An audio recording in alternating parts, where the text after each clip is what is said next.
lahat.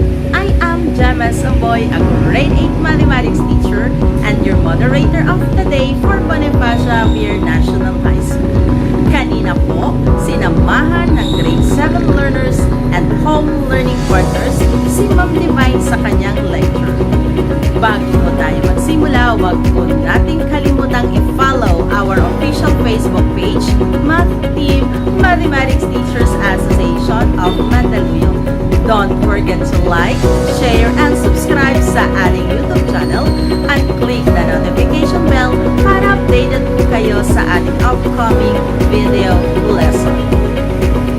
Mga batang mantunong and home learning partners, sabay-sabay po tayong mag-aral at matuto sa advanced learning lessons for week 2 of 3rd quarter.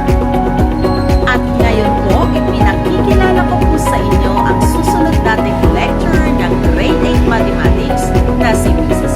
Marites P. Ocampo. She's currently the Master Teacher 1 of Bonifacio Javier National High School.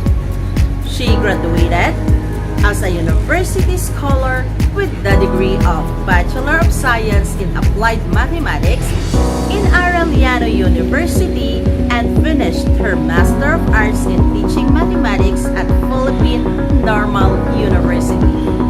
Batang mantunong at home learning partners, sama-sama nating pakinggan si Ma'am Marites sa kanyang lecture.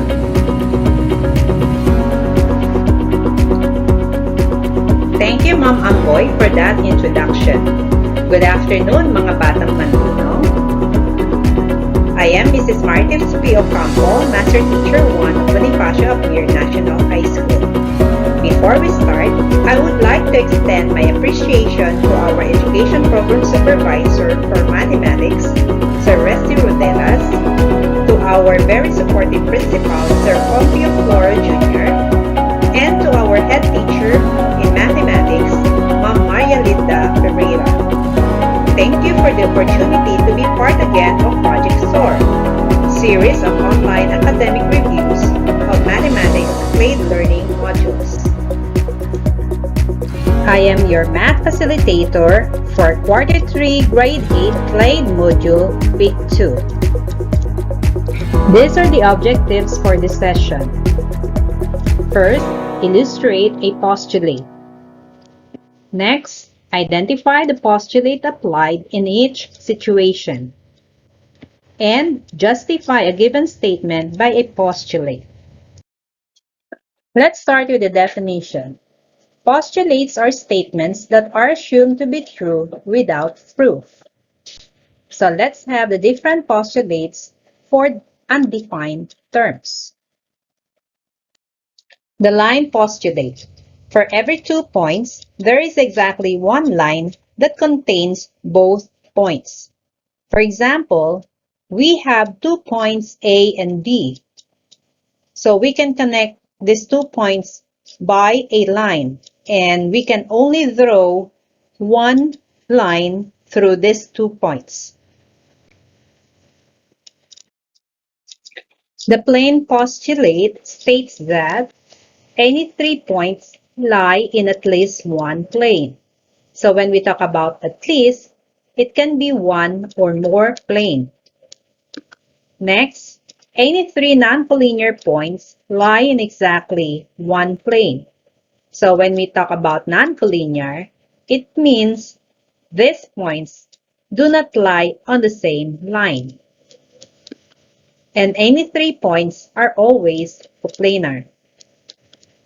So let's say that we have this figure.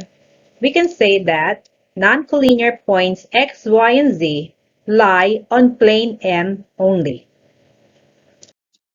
The flat plane postulate states that if 2 points of a line lie in a plane, then the line lies in the same plane. In the figure, we can say that points x and z lie in plane M. Now remember that since we have 2 points, here we can draw a line. Therefore, line XZ also lie on plane M. This postulate describes the flatness of the plane. Another postulate is the plane intersection postulate. It says that if two different planes intersect, then their intersection is a line. So by looking at the figure, we can see that we have plane R that intersects with plane Q. And this intersection forms a line which is at line FN.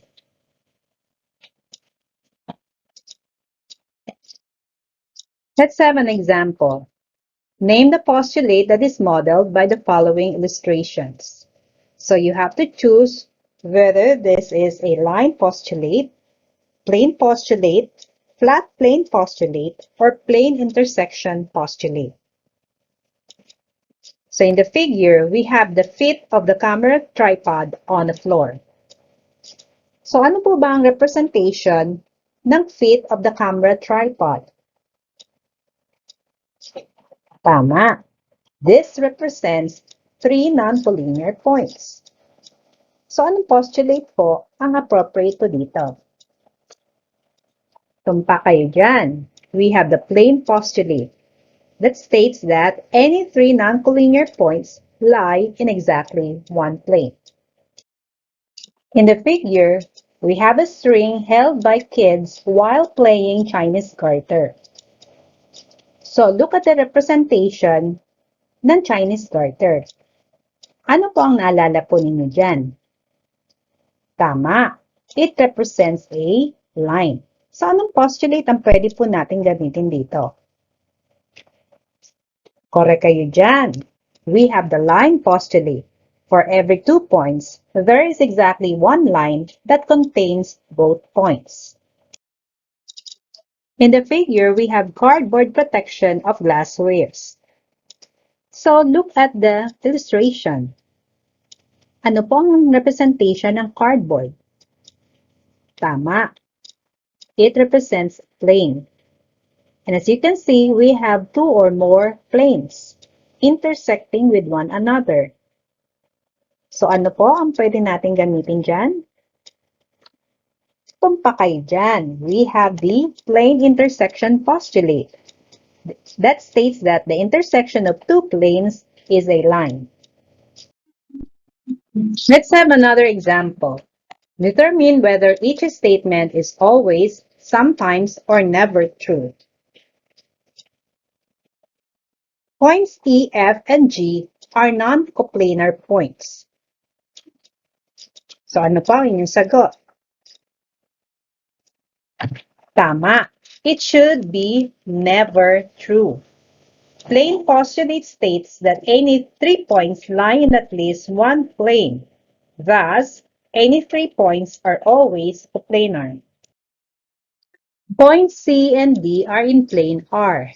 Any points collinear with C and D is in plane R. Mas mainam na ilagay po natin ito sa isang illustration so that we can analyze. So we have the collinear points E, C, and D. So when we talk about collinear, these points lie on the same line. As you can see, this line is on plane R. So can we say that this is always, sometimes, or never true? Tama po kayo. The answer should be always. Flat plane postulate states that if 2 points lie in the plane, then the entire line containing those points lie in that plane. Another statement. If points L, U, and V lie on plane N, then they are collinear. Before we can say that this is always, sometimes, or never true, let's make it a habit na ilagay po natin ito sa isang illustration. So in this figure, we have 3 non-collinear points, namely L, V, and U, lying on plane N. So ano po ang inyong sagot? Is it always, sometimes, or never true? Tama. It should be always. Flat plane postulate states that any 3 points lie in at least one plane. Thus, any 3 points are always coplanar. Points C and D are in plane R. Any points collinear with C and D lie in at least one plane. Thus, they are collinear. Tumpa kayo dyan. It should be sometimes. In plane postulates, the points do not have to be collinear to lie in a plane. Segment addition postulate. It states that if L is between F and Y, then FL plus LY is equal to FY. So in this figure, we have segment FY. And L is between segment FY. Ang measure po ng ating segment FL is 5 cm at ang measure ng segment LY is 2 cm. To get the measure of the whole segment, gamitin lamang po natin yung formula for the segment postulate, and that is FL plus LY is equal to FY. Then substitute the values. We have 5 cm plus 2 cm is equal to FY. So Fy is equal to 7 cm. Another postulate is the angle addition postulate. If n is in the interior of angle QRS, then the measure of angle QRN plus the measure of angle NRS is equal to the measure of angle QRS. So, dito po sa ating figure, we have angle QRS. Ang N is an interior point. So, kapag nag-draw po tayo ng isang ray from point R to N, we have the ray Rn. So, magkakaroon po tayo ng dalawang angles. So, we have angle QRN. The measure is 80 degrees. And the measure of angle NRS is equal to 40 degrees. So, para makuha po natin ang measure ng angle QRS, we have to follow the angle addition postulate. So, we have measure of angle QRN plus the measure of angle NRS. We have the measure of the whole angle, which is angle QRS. Then substitute the values. We have 80 plus 40 is equal to the measure of angle QRS. And 80 plus 40 is equal to 120, and that is equal to the measure of angle QRS. Take note, kahit na hindi na po tayo maglagay ng degree symbol. Kasi, when we talk about measure, we are only after the value itself. Right angle postulate. All right angles are equal or congruent. So in the figure, we have angle F, angle L, and angle Y. If angle F, angle L, and angle Y are right angles, then angle F is congruent to angle L and is congruent to angle Y. So, kahit na ano po ang position ng ating angle, as long as it is right angle, therefore, all of them are always congruent. Axiom is a mathematical statement that is accepted to be true without any proof. So, ang axiom is just the same as postulate. Now, these are the axiom for algebra, which is the properties of equalities. It says that for any real numbers a, b, c, and d, we have the first property as reflexive property of equality. That is, a is equal to a. So, kahit na anong number pa yan, ito po ay laging equal sa kanyang sarili. Number 2, symmetric property of equality. If a is equal to b, then b is equal to a. So, kahit na mag-interchange po sila, they have the same values. Next, number 3, transitive property of equality. If a is equal to b and b is equal to c, then a is equal to c. So, kahit na magpalipat-lipat po yan, still we can say that the first is always equal to the last. So, ganun lang po yan. And then, addition property of equality, if a is equal to b, then a plus c is equal to b plus c. So, if we will add the same number sa left and right, still you will have the same sum. Or, if A is equal to B and C is equal to D, then A plus C is equal to B plus D. Kasi remember that C is equal to D. So, we are just simply adding the same number sa left and right. So, pareho lang din po siya. Next, subtraction property of equality. If A is equal to B, then A minus C is equal to B minus C.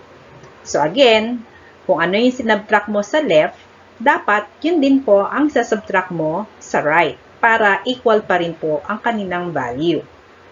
Or we can say that if A is equal to B and C is equal to D, then A minus C is equal to B minus D. So, since we know na ang C po is equal to D, therefore, we will have the same difference so both left and right. Pag pinag-subtract po natin sila ng sabay. Then, number 6, we have multiplication property of equality. If A is equal to B, then AC is equal to BC. So, pag minultiply mo po yung left, dapat yun din po ang multiply mo sa right. Para balance pa rin po sila. They have equal values. Or, if A is equal to B and C is equal to D, then AC is equal to BD. So again, since pareho lang po ang C and D, therefore, we will still have the same product pag minultiply po natin yung C and D on both left and right. Next, division property of equality. If A is equal to B and C is not equal to 0, then we can say that A over C is equal to B over C. So again, para maging equal, dapat kung ano po ang dinivide mo sa left, as divisor ginamit mo, dapat yun din po ang ating magiging divisor sa right side. Then number 8, substitution property of equality. If A is equal to B, then A may be replaced by B in any equation. So, kung ito po ay if A is equal to B, so pwede po natin gamitin ng B sa kahit na anong equation na makikita po natin na meron pong value ng A.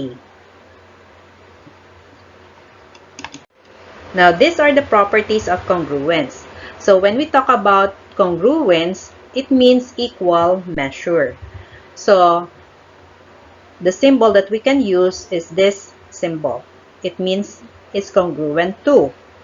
So, this is the first property, reflexive property of congruence. So, to illustrate, we have segment AB is congruent to segment AB. Take note na meron po tayo dapat na segment symbol on top of the two capital letters. Okay? And then number 2, we have symmetric property of congruence. If segment AB is congruent to segment CD, then segment CD is congruent to segment AB. So, kahit po mag-interchange po sila, still, we have the same congruence. Okay, next, transitive property of congruence. If angle A is congruent to angle B, and we know that angle B is congruent to angle C, then we can say that angle A is congruent to angle C. So, this is now the final conclusion. Let's apply the different properties of equality and congruence that we discussed earlier in our example 3. Name the property illustrated below. Letter A. If AB is a real number, then AB is equal to AB. So, since ito po ay equal, we are after the properties of equality. So, ano po kayong property po ito? Very good. It should be reflexive property of equality. Ang isang value is always equal to itself. Okay, next. Letter B. If AB is equal to CD, then CD is equal to AB. O, nagpalit lang po tayo ng pwesto, di ba? So, ano kayang property po ito? Tumpak kayo dyan. We have symmetric property of equality. Letter C. If measure of angle 1 is equal to the measure of angle 2, and the measure of angle 3 is equal to the measure of angle 4, then the measure of angle 1 plus the measure of angle 3 is equal to the measure of angle 2 plus the measure of angle 4. So, tingnan po natin, itong measure of angle 3, napunta siya sa left side. And then, yung measure ng angle 4 ay napunta naman siya on the right side. So, anong property of equality ang pwede po natin gamitin dito? Very good. It should be addition property of equality. Next, if JK is equal to LM and LM is equal to NO, then JK is equal to NO. O, tingnan po natin mabuti. JK is equal to LM, LM is equal to NO, then JK is equal to NO. So, anong property of equality po nito? Tumpa kayo dyan. It should be transitive property of equality. Letter E. If x minus 5 is equal to 10, then x is equal to 15. Take note. From x minus 5, ito ay naging x. And then from 10, ito ay naging 15. So, anong property po kaya ang pwede natin gamitin dito? Tumpa kayo dyan. It should be addition property of equality. Okay, paano nangyari yon?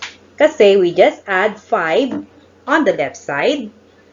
And then, it will be x minus 5 plus 5 is equal to x. And then, kung ano po yung in-add natin dito sa left, yun din po ang i-add natin on the right side. So, it will be 10 plus 5 is equal to 15. Next, if 1/2 AB is equal to 10, then AB is equal to 20. Take note, from 1/2 AB, ito ay naging AB. And then from 10, ito ay naging 20. So, anong property ang pwede po natin gamitin dito? Tumpak na naman kayo. It should be multiplication property of equality. So, paano nangyari yon? Okay. So, we have 1/2 AB is equal to 10. So, ang ating magiging multiply lang po natin yung left and right by the same number, which is 2. So, 1/2 times 2 is equal to AB, and 10 times 2 is equal to 20.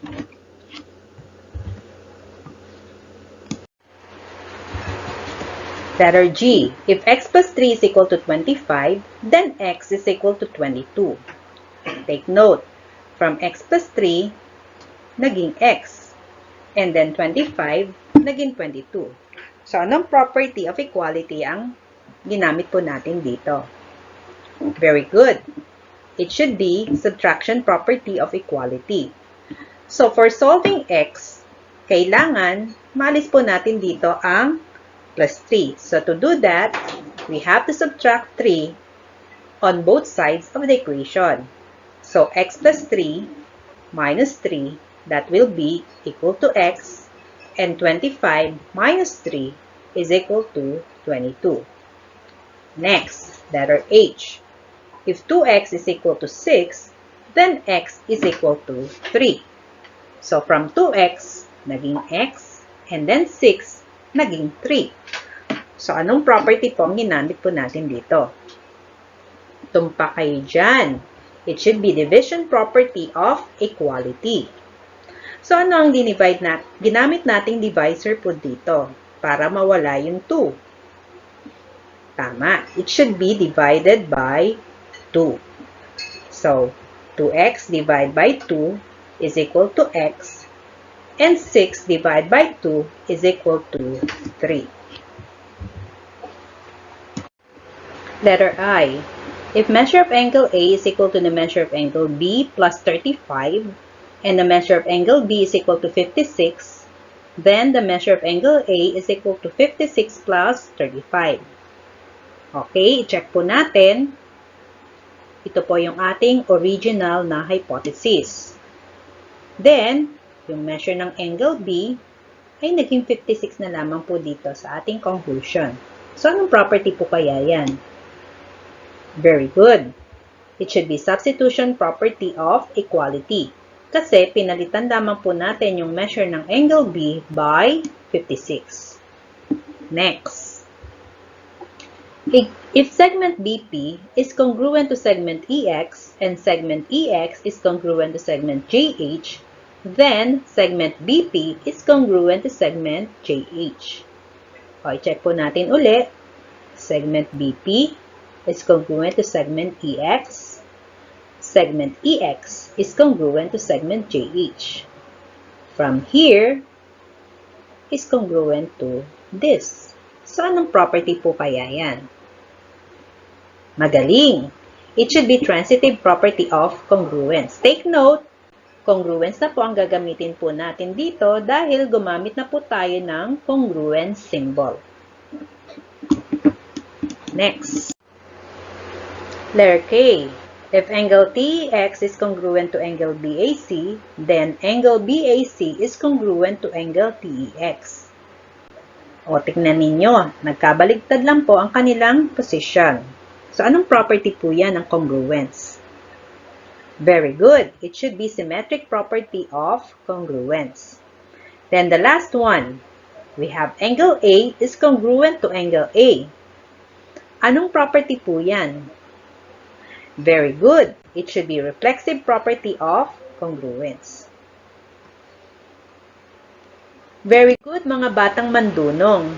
Salamat po sa inyong oras na sinamahan niyo po ako sa ating CLADE Module Week 2.